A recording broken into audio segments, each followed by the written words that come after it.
It's not often I get a chance to sit down with really an icon in Canada. I don't know, welcome Paul. I don't know if anybody, maybe Wayne Gretzky, maybe, but I don't know if anybody has given more autographs than you have. It must be in the tens of thousands. I mean, and you're as much in demand for autographs now as you have been for the last 38 years. It's scary, isn't it? Just like a bad smell. I won't go away.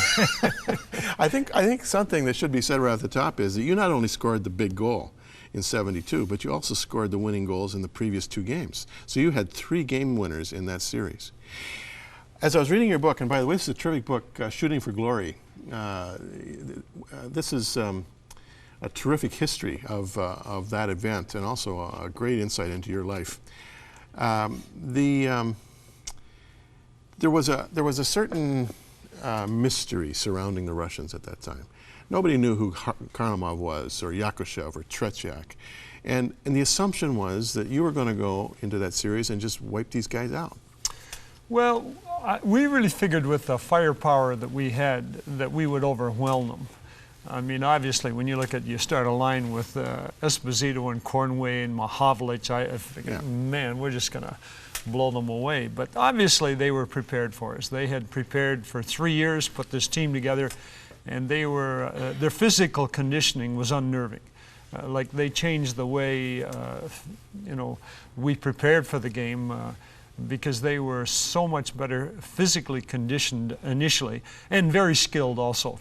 And I mean, in '72 we hated them because they were Russians, but I've gotten to know them, and they're wonderful individuals, just really terrific people, very, very gifted hockey players. You know, there was almost a Star Wars aspect to this series in that they really represented the dark side. I mean, there was nobody in Canada who had any love for Russia. I mean, the Cold War was in full sway. The Iron Curtain was there. The Berlin Wall was there. And these awful communist Russians, it was almost like an apocalyptic event. Did you have a sense of that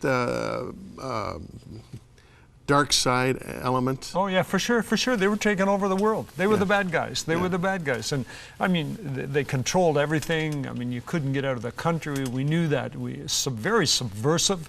And there was even apprehensive, a bit of apprehension even going over there. What do we expect? And we knew they were ruthless in how they treated people. So there was a little bit of tension for sure. You mentioned in your book that even your hotel rooms were bugged.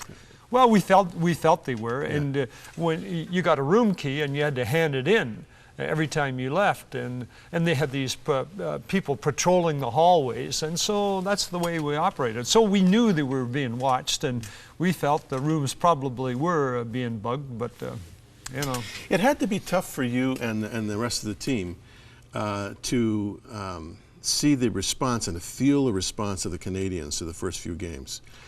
Well, I've often said we would not have won that series without the Canadians. There was 3,000 of them, and 2 distinct memories.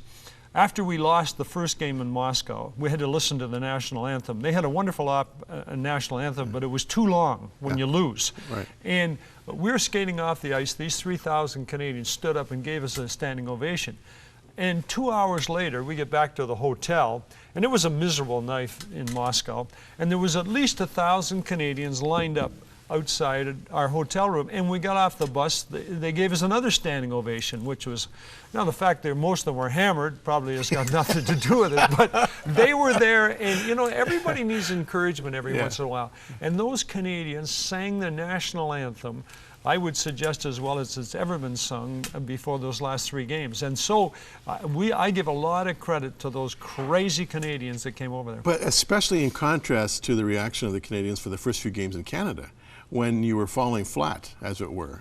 And even Esposito, literally, he skated out on the ice and fell flat. But the Canadians were so disappointed, and I think maybe thrown by the skill set of the Russians in those first few games.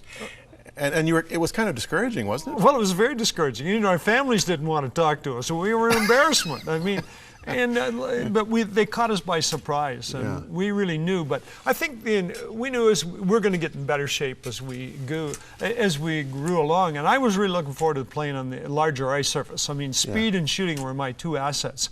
So I really felt that I would do well especially in the larger ice surface too, and it turned out pretty well. Yeah, I've often thought you would have been a good Russian player because of your speed. I mean, these guys are so fast, and I think that was one of the things that shocked a lot of us fans as well.